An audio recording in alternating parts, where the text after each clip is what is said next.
بسم اللہ الرحمن الرحیم۔ امر بالمعروف کے 3 مرحلے ہیں بنیادی طور پر، جو ہم محمد و آل محمد کے فرامین اور ان کے کردار سے جو ہے ہمیں درس ملتا ہے۔ سب سے پہلی بات تو یہ ہے کہ خود قرآن مجید میں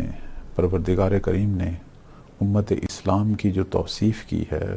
اس کے اندر امر بالمعروف کو بنیادی حیثیت دی ہے۔ مثلا سورہ آل عمران کی آپ دیکھیں 110 نمبر آیت میں پروردگار جو ہے وہ اہل ایمان کو اس انداز سے مخاطب ہے کہ اعوذ باللہ من الشیطان الرجیم کنتم خیر امت اخرجت للناس تأمرون بالمعروف وتنہون عن المنکر وتؤمنون باللہ۔ اس آیہ مجیدہ میں پروردگار یہ فرما رہا ہے کہ آپ جو ہیں اے اہل اسلام، آپ سب سے بہترین امت ہیں، سب سے بہتر ہیں، یعنی جتنی بھی پروردگار کی طرف سے آئیں، امتیں ملتیں آئیں، ان میں سے آپ بہتر ہیں،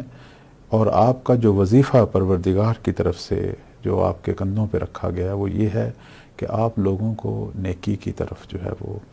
حکم دیں اور لوگوں کو برائی سے روکیں اور پروردگار پر ایمان رکھیں، یقین رکھیں، اطمینان رکھیں۔ یعنی اب اس آیہ مجیدہ کے اندر یہ مسلمانوں کا بنیادی وظیفہ ہے کہ وہ اپنے قول سے، اپنے عمل سے جو ہے وہ امر بالمعروف اور نہی عن المنکر کرے۔ اب ہمارا چونکہ پروگرام جو ہے وہ سید الشہداء صلوات اللہ علیہ کے حوالے سے بعنوان مصباح الہدیٰ ہے، ہم خود مولا امام حسین علیہ السلام کی زندگی اور بالخصوص یہ جو ایک مقدس قیام تھا اس میں ہم دیکھتے ہیں کہ آغاز میں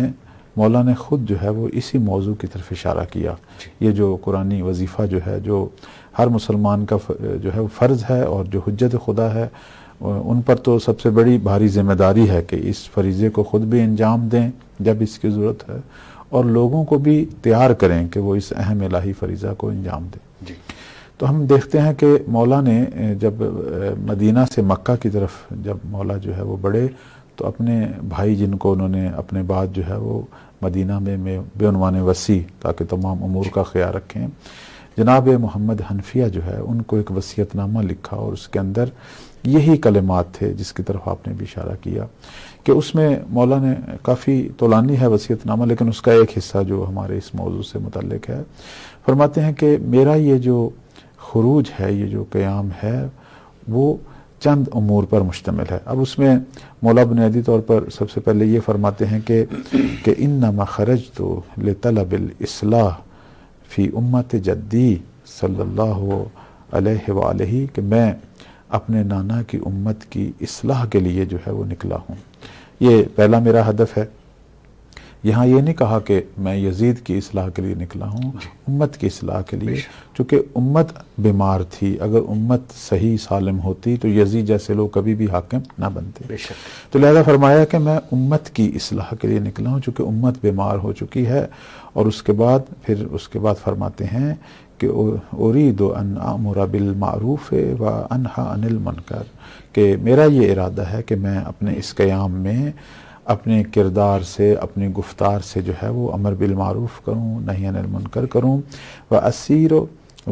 بسیرت جدی و سیرت ابی علی ابن ابی طالب علیہ السلام، اور اپنے نانا اور اسی طرح اپنے بابا جو ہے یعنی امیر المومنین کی سیرت پر چلوں۔ اب دیکھیں کہ ہمارے جو ماہرین ہیں وہ اس فرمان اور آیہ مجیدہ کو مد نظر رکھتے ہوئے کہتے ہیں کہ امر بالمعروف در واقع جو ہے وہ یعنی تہذیب نفس اور تزکیہ نفس اور تربیت جو انسان کو ہونی چاہیے اس کو آگے نشر دینا ہے۔ دیکھیں نا، ہمارا سب سے پہلا جو فریضہ ہے وہ یہ ہے کہ ہم باقی تمام کام چھوڑ کر اپنی روح کی پرورش اور اپنے نفس کی تربیت اور اپنے باطن کے تزکیہ کی طرف توجہ کریں۔ ہمارے سارے علوم کا ہدف بھی یہی ہے، ہماری تمام عبادات کا ہدف بھی یہی ہے، اور اس دنیا میں اگر ہم چند روز کے لیے آئے ہیں تو اس کا بھی بنیادی ہدف یہی ہے۔ جیسے آپ دیکھیں سورہ بقرہ میں پروردگار فرما رہا ہے کہ تم اللہ کی عبادت کرو، اور پھر آگے ہدف جو اللہ نے بیان کیا اس میں یہ فرمایا کہ لعلکم تتقون۔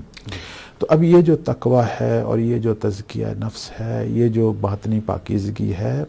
یہ امر بالمعروف کی شکل میں نے اس کو آگے نشر کرنا ہے، آگے پھیلانا ہے۔ لیکن پہلا مرحلہ جو ہے، تمام ہمارے ماہرین یہ کہتے ہیں کہ پہلے انسان اپنے اوپر توجہ کرے، یعنی اپنے اوپر امر بالمعروف اور نہی عن المنکر، اپنے نفس کو جو ہے اس کو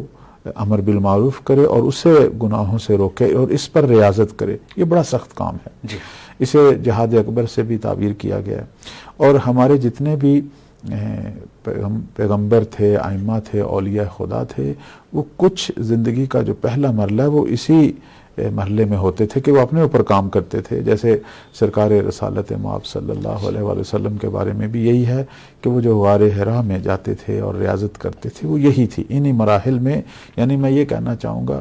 کہ کبھی بھی ایسا نہیں ہو سکتا کہ تہذیب نفس اور تزکیہ نفس کے جو مراحل ہیں ان سے کوئی نبی یا امام جو ہے وہ بے نیاز ہو۔ وہ ایک بہت بلند مقام پر ہوتے ہیں جہاں ان سے کوئی گناہ اور خطا سرز نہیں ہوتی، لیکن یہ پہلا مقام ہے۔ اس کے آگے پتہ نہیں کتنے ہزارہ مقام ہیں کہ جس میں انہوں نے ارتقاء پانا ہوتا ہے، اور اسی لیے انبیاء پر فضیلت اور برتری کی وجہ بھی یہی ہے کہ وہ اپنے اس مقام تہذیب نفس میں، اس ارتقاء روح میں کس مقام پر ہیں، قرب خدا میں کس مقام پر ہیں۔ تو لہذا پہلا مرحلہ جو ہے وہ یہی ہے۔ اس کے بعد اگلا جو مرحلہ ہے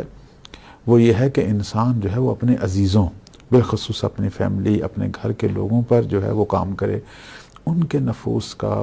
ان کی ارواح کا، ان کے وجود کا جو ہے وہ تزکیہ کرے۔ ہم جسمانی کام تو بہت کرتے ہیں، جیسے ہمارے پاس کوئی چیز آ جائے، کوئی سامان آ جائے، کوئی مال آ جائے تو ہم کوشش کرتے ہیں اپنے عزیزوں میں بانٹیں،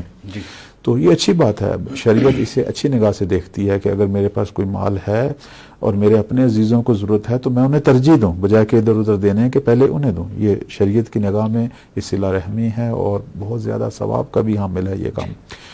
اور لیکن جس طرح میں جسمانی ضروریات کا خیال رکھ رہا ہوں، مال دے رہا ہوں، ان کے گھروں میں جنس پہنچا رہا ہوں اور یہ ساری چیزیں، تو ان کے باطن کا، ان کے اندرونی جو شخصیت ہے، ان کی روح ہے، ان کا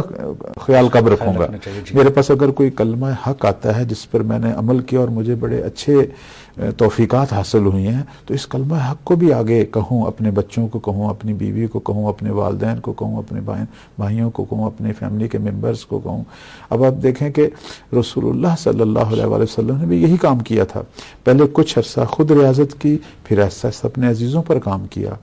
خود نہج بلاغہ کے اندر ہم دیکھتے ہیں کہ امیر المومنین صلوات اللہ علیہ فرماتے ہیں کہ ایک زمانہ تھا کہ میں اور پیغمبر حالت نماز میں ہوتے تھے، میرے علاوہ نبی کسی کو نہیں دیکھتے تھے، میں نبی کے ساتھ رکوع سجود کرتا تھا۔ یعنی پیغمبر نے اپنے چھوٹے بھائی جس کو بیٹوں کی طرح پالا تھا ان پر کام کیا۔ پھر ایک زمانہ ایسا آیا کہ اس مقدس کام میں حضرت خدیجہ سلام اللہ علیہا کو بھی ساتھ شامل کیا۔ شروع میں یہی تین ہستیاں تھیں جو خدا کی عبادت کرتی تھیں، اور یہ تمام مراحل جو ہیں تزکیہ کے ان سے وہ گزر رہی تھیں۔ پھر تیسرے مرحلے میں عمومی حکم حاصل ہوا، اس میں بھی آپ دیکھیں کہ پروردگار نے سب سے پہلے کہا کہ اپنے عشیرہ جو ہے، یعنی اپنے جو قبیلہ ہے، سب سے پہلے ان کو جو ہے وہ اچھائی کا حکم دیں اور ان کو گناہوں سے روکیں، ان کو شرک اور کفر سے روکیں۔ اس لیے دعوت ذو العشیرہ میں ہم دیکھتے ہیں کہ رسول اللہ صلی اللہ علیہ وآلہ وسلم نے پورے خاندان کو، اپنے پورے قبیلے کو جمع کیا اور ان کو دعوت خیر دی، دعوت حق دی۔ تو جس طرح ہم باقی چیزوں کے اندر جو کھانے پینے کی چیزیں ہیں، جو جسمانی ضروریات ہیں، جو دنیاوی ضروریات ہیں، اس میں جس طرح ہم دعوت کرتے ہیں اپنے عزیزوں کو، تو جو معنوی چیزیں ہیں، جو روحانی چیزیں ہیں، اس میں بھی انہی کا حق ہے۔ جب میں یہ دو مرحلوں سے گزر جاؤں، اپنے اوپر کام کر چکا ہوں،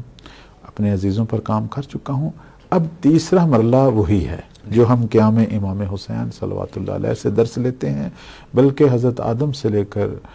ہمارے پیغمبر جو کہ خاتم النبیین ہیں صلوات اللہ علیہم، تمام انبیاء اور تمام ائمہ، سب کی زندگی ایسی ہے کہ وہ خود مراحل سے گزرتے ہیں، اپنے عزیزوں پر کام کرتے ہیں اور پھر عمومی دعوت دیتے ہیں لوگوں کو حق کی طرف، پھر معاشرے کے اندر جو ہے وہ برائی پر تنقید کرتے ہیں، لوگوں کو برائی سے روکتے ہیں